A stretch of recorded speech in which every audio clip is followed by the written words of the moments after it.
favorable calls in their Super Bowl win last night. There was a defensive holding call that nullified a Brady interception, an offsides on a field goal attempt that led to another Tampa touchdown, and a couple other pass interference calls as well that went against the Chiefs. Social media was on fire about all this. Shannon, how much of a break did Brady and the Bucs get from the officiating?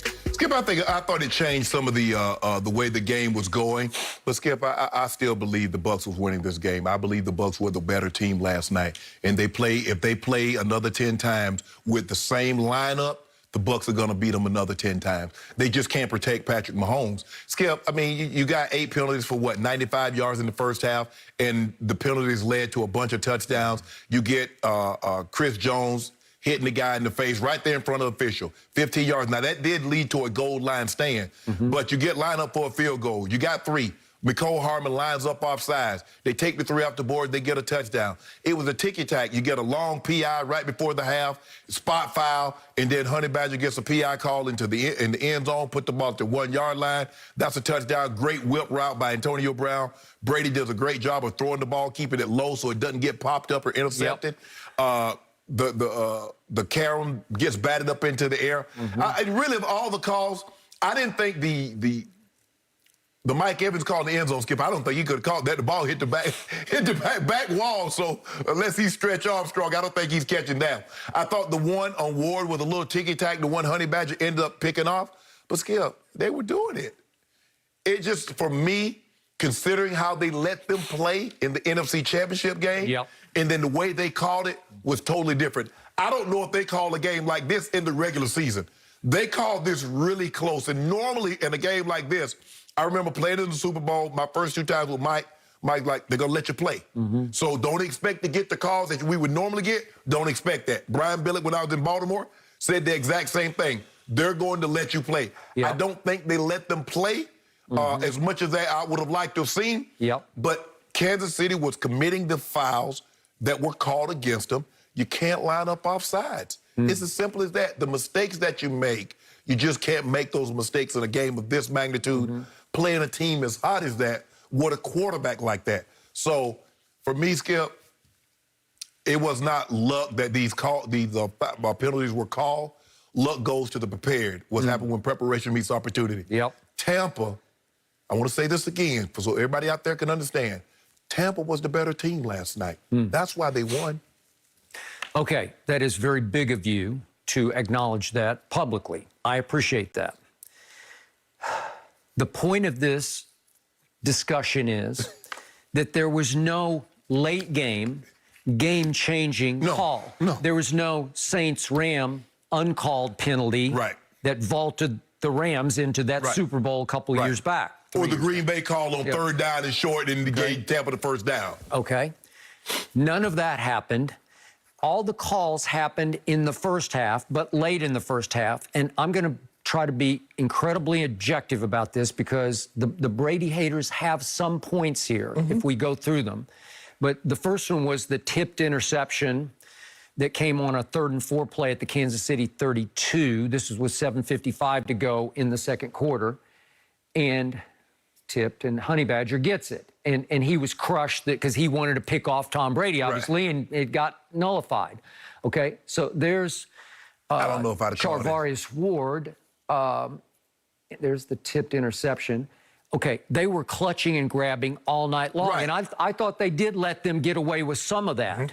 That one was pretty blatant to me, and Mike Evans is such a load because he's 6'5", 2 whatever he is, 235, and they do, it's the Shaquille O'Neal sort of syndrome of they let him beat on him a lot. But that one, he was grabbing, holding, pulling on him. And whoever, the ref on that side said, I can't let you go that far. And so that negates that intercept. I didn't have a problem with that penalty. Okay, now we get to the offsides. They call it on Mecole Hardman, but it looks to me like Antonio Hamilton is also offsides on this. There's the tipped interception. Here's the field goal play. I think it was a double offsides, but the official play-by-play says it was Mecole Hardman coming from the top of the screen, but it looked like that Hamilton lined up offsides to me. So I don't have a huge problem with that. He lined up outside. It just looked like he lined up. Do they sometimes let that go? Sometimes, Skip, but it's the Super Bowl. It's the D Ford play. Okay. Remember in the AFC Championship game, he landed up offsides and it negated an INT. Okay, and so that leads to the 17-yarder to Gronk. Okay, Yes. For the 14 to, what was it, 14-3 touchdown. Right. Correct. Okay, then we get to the sequence at the end of the half. Okay, to your point, it's 1st and 10 at the Tampa Bay 42 after the 2 timeouts, and you say, well, you know what's coming. They're going to try to get one, get one deep. Okay, so could this have gone uncalled? Brashard Breeland, again, I just thought he got his feet tangled. But they said, well, you got your feet tangled, but could you say it was incidental? Well, he hits his back with his hand. He caught him on the heel. Right. Okay, well, that's pass interference to me because I don't think Mike's going to go down without that. And if you say that ball was too far, well, if you let him run all the way through it, he's 6'5". I don't know. Maybe if he keeps going, maybe he's got a chance to lay out and catch that. Okay, I'm throwing the flag on that one. I got no problem with that. Okay, so now we get down to the goal line and we get the Honey Badger play. And I am with you on this one. I probably would not have called this one. Again, did he have hands on him? Yeah, he did. Was the ball way overthrown? Yes, it was. The call gets made before it's look at this. clear. I ain't gonna catch that, Skip. No. And Honey Badger does the great thing. He doesn't let him cross his face. He said, look, if you're going to hit me with the fade, okay, you got me. Okay. But I'm not going to let you cross my face. By the way, that was a max blitz. Everybody's coming. Brady had to throw it off his back foot and just throw it up for grabs, hoping that 6'5" would get there. I would have let that one go. So would have I. Okay. But that might have been the only one, though, Skip. Okay, I got that. But then it comes down to that set up the touchdown play, which was 1 yard to Antonio. And who did they victimize on that play? Honey Badger. It's Honey Badger. So they make the little in and out move with AB, and he throws it low so he can go down and snatch it at the turf. Okay? And Honey Badger didn't like it. And he had something to say to Tom about it. Here's the low throw that is his trademark down inside the 5. Okay, and then they get into it. And I don't know who started it. Brady wanted to finish it, and then, no, Honey Badger comes over, and he waves a finger at him. Okay, to me, I might have thrown 2 flags on this play. I might have, because they were both hot and heavy into this.